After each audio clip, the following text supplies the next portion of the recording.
बड़ी ही सुंदर तंदूर की रोटी थी, पर सब्जी की तरी से छुआ कोर मुंह को नहीं लगता था। इतनी मिर्चें मैं और मेरे दोनों बच्चे सी सी कर उठे। यहाँ बीवी जाटों की आवाजाही बहुत है। शराब की दुकानें भी यहाँ कोसों में से एक ही है। जाट जब घूंट पी लेते हैं फिर अच्छी मसालेदार सब्जी मांगते हैं, तंदूर वाला कह रहा था। यहाँ जाट शराब, हाँ बीवी, घूंट शराब का तो सब ही पीते हैं, पर जब किसी आदमी का खून करके आए तब ज़रा ज़्यादा ही पी जाते हैं। अभी तो परसों तरसों कोई 5-6 आ गए। एक आदमी मार आए थे, खूब चढ़ा रखी थी, गले शरारतें करने लगे। वह देखो मेरी 3 कुर्सियाँ टूटी पड़ी हैं। परमात्मा भला करे पुलिस वालों का, वह जल्दी पकड़कर ले गए उन्हें, नहीं तो मेरे चूल्हे की ईंट भी न मिलती। पर कमाई भी तो हम उन्हीं की खाते हैं। कोसलियाना नदी देखने की सनक मुझे उस दिन चंडीगढ़ से फिर एक गांव में ले गई। फिर मित्रों से चली बात शराब तक पहुंची थी और शराब से खून खराबे तक। मैं उस गांव से जल्दी जल्दी बच्चों को लेकर लौटने को हो गई थी। तंदूर अच्छा लिपा पुता और अंदर से खुला था और भीतर की ओर एक तरफ कोई 6-7 खाली बोरियां तान कर जो पधा कर रखा था। उसके पीछे पड़ी 3 खाटों के पाए बताते हैं कि तंदूर वाले के बाल बच्चे और औरत भी वहीं रहते हैं। मुझे लगा इतना बड़ा खतरा नहीं था। वहाँ पर औरत की रिहाइश थी, इज्जत की रिहाइश थी।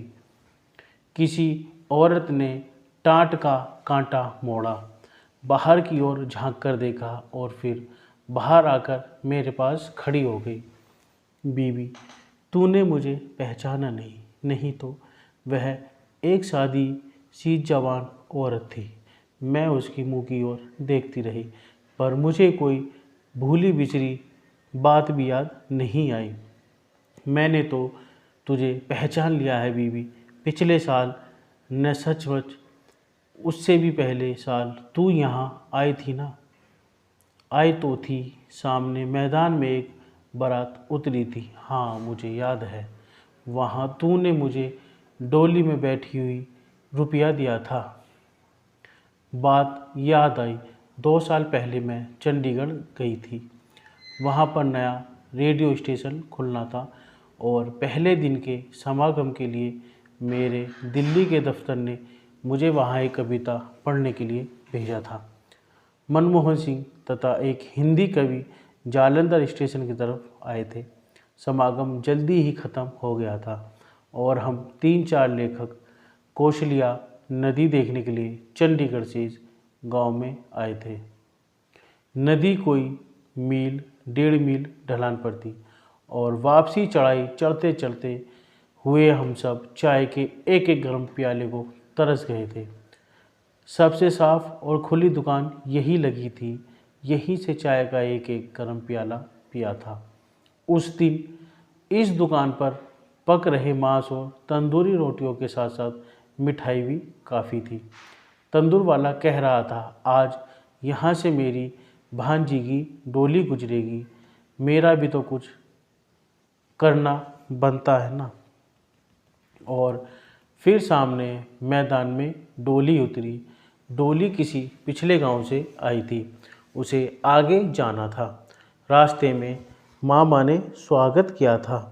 रुको, मैं नई दुल्हन का मुख देखाऊं, भला उसके मुख पर आज कैसा रंग है। मुझे याद है मैंने कहा था और आगे से मेरे साथियों ने जवाब दिया था, हमें तो कोई डोली के पास नहीं जाने देगा, तुम ही देखाओ, पर खाली हाथ न देखना। मैं एक मुस्कुराहट लिए डोली के पास चली गई थी। डोली का पर्दा एक तरफ से उठा हुआ था। मैंने पास में बैठी नाइन से पूछा, मैं दुल्हन का मुँह देख लूँ?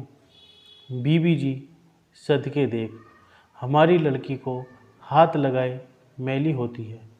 और सचमुच लड़की की श्रृंगारपुरी नथ में जो मुस्कुराहट का मोती चमक रहा था, उसका रंग झलना कोई आसान नहीं था।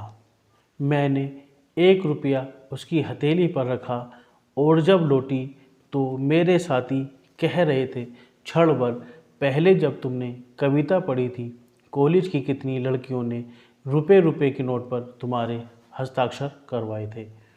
उस बेचारी को क्या मालूम होगा कि वह रुपया उसे किसने दिया था।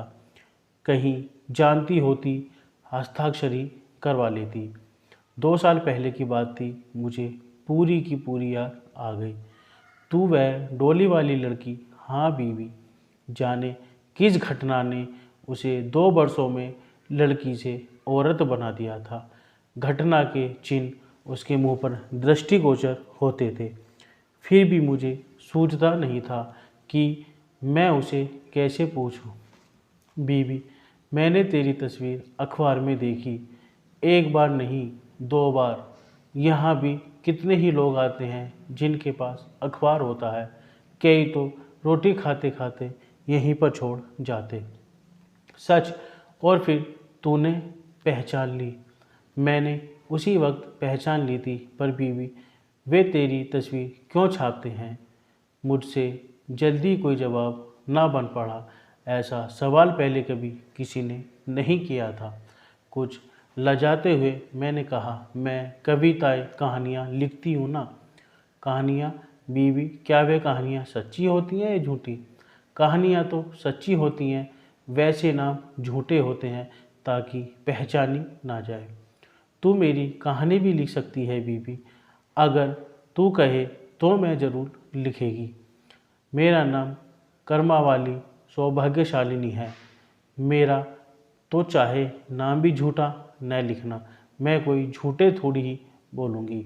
मैं तो सच कहती हूँ, पर मेरी कोई सुने भी तो कोई नहीं सुनता। वह मेरा हाथ पकड़कर मुझे टाट के पीछे बड़ी खाट पर ले गई। जब मेरी शादी होनी थी, मेरे ससुराल से 2 जनी मेरा नाप लेने आए। उनमें से एक लड़की मेरी उम्र की थी, बिल्कुल मेरे जितनी। वह किसी दूर के रिश्ते से मेरी ननद लगती थी। मेरी सलवार कमीज नाप कर कहने लगी, बिल्कुल मेरी ही नाप है। भाभी, तू चिंता न कर, जो कपड़े सियूंगी तुझे बिल्कुल पूरे आएंगे। और सचमुच वरी के जितने भी कपड़े थे मुझे खूब अच्छी तरह से आते थे। वही ननद मेरे पास कितने महीने रही और बाद में भी मेरे कपड़े वही सीती रही। मेरे चाप भी बहुत करती थी। मुझे कहा करती थी, भाभी चाहे मैं 2 महीने बाद आऊँ, चाहे 6 महीने बाद आऊँ, पर तू किसी और से कपड़ा मत सिलाना। मुझे भी वह अच्छी लगती थी, सिर्फ उसकी एक बात मुझे बुरी लगती थी। मेरा जो भी कपड़ा सीती थी पहले स्वयं पहनकर देखती थी। कहती थी, तेरा मेरा नाप एक है, देख मुझे कैसे पूरा है, तुझे भी पूरा आएगा। और सारे कपड़े पहनते समय मेरे मन में आता था, कपड़े भले ही नए हों, पर है तो उसके उतारे हुए ना। रस्सी के साथ टंगे हुए टाट का पर्दा था। बान की ढीली सी खाट थी। खेस भी खस्ता था। लड़की भी अल्हड़ और अपड़ थी। पर यह ख्याल इतना नाजुक, इतना मुलायम, मैं चौंक उठी। पर बीबी, मैंने अपने मन की बात कभी नहीं कही, जाने बेचारी का मन छोटा हो जाए।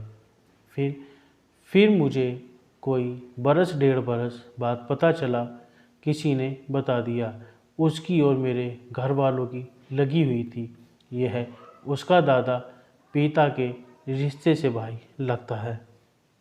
पर एक उसके सगे भाई को यह बात बहुत बुरी लगी थी। वह तो एक बार अपनी बहन की गर्दन उतार देने लगता था। किसी ने मुझे यह भी बताया कि थोड़े समय में वह बाघ गोदने लगी थी तो उसे फिट आ गया था। आंसुओं से भीगी कर्मावाली ने मेरा हाथ पकड़ लिया। बीबी, तू मेरी मन की बात समझ ले, मुझसे उतार नहीं पहना जाता। मेरी गोटान किराने वाली सलवारें, मेरी तारे जड़ी चुनरियाँ और मेरी सलों वाली कमीज़ें सब उसका उतार पहले पहने हुए कपड़े थे, और मेरे कपड़ों की भांति मेरा घरवाला भी। माँ वाली की आवाज़ के आगे मेरी कलम झुक गई। कौन लेखक ऐसा फ़िक्रा लिख देता। अब बीवी, मैं वे सारे कपड़े उतार आई हूँ, अपना घरवाला भी यहाँ मामा मामी के पास आ गई है। इनका घर लीपती हूँ, मेज धोती हूँ, और मैंने एक मशीन भी रख छोड़ी है। 4 कपड़े सी लेती हूँ और रोटी खा लेती हूँ। भले ही खद्दर जुड़े चाहे लट्ठा, मैं किसी का उतार नहीं पहनती। मेरा मामा सुलह कराने को फिर रहा। मैंने मन की बात नहीं समझता। मैं जैसे ही जी रही हूँ वैसे ही जी लूँगी, और कुछ नहीं चाहती। तू सिर्फ एक बार मेरे मन की बात लिख दे। कर्मावली के जिस जिस्म के साथ कहानी घटी थी, उसे मैंने एक बार अपनी बाहों में भींचा। कितनी मजबूत देह थी, कितना मजबूत मन। यह चौकीदा यहाँ मैं पल भर पहले मिर्च से शराब और शराब से खून खराबे पर पहुँची बात से घबरा गई थी। वहाँ पर कर्मावली कितनी दिलेर से जी रही थी। बाहर सड़क पर शिमले से आधी मोटरें गुजरती थीं, और जिनकी सवारियां रेशमी कपड़ों में लिपटी हुई कई बार पल भर के लिए इस दुकान पर चाय के प्याली के लिए रुक जाती थी, या सिगरेट की डिब्बी के लिए, या गर्म तंदूरी रोटी के लिए। वे जिनके पहन रखे रेशमी कपड़े जाने किसकी उतार थे, और कमरावली उनकी मेज पोंछती, कुर्सियां झाड़ती थी। वह कमरावली जिसने एक खद्दर की कमीज पहन रखी थी, जो अपने जिस्म पर किसी का उतार नहीं पहन सकती थी। बीवी, मैंने तेरा वह रुपया संभाल कर रखा हुआ है, सचमुच अब तक? हाँ बीवी, वह रुपया मैंने उस समय अपनी नाइन को पकड़ा दिया था, और फिर उसके दूसरे दिन को ही बात की थी जब मैंने तेरी तस्वीर देखी थी। मैंने नाइन से वह रुपया लेकर संभाल लिया था। तू बीवी, मुझे उस रुपये पर अपना नाम लिख दे। फिर तू जब मेरी कहानी लिखेगी मुझे ज़रूर भेजना। और कर्मावली ने उठकर खाट के नीचे रखा ट्रक खोला।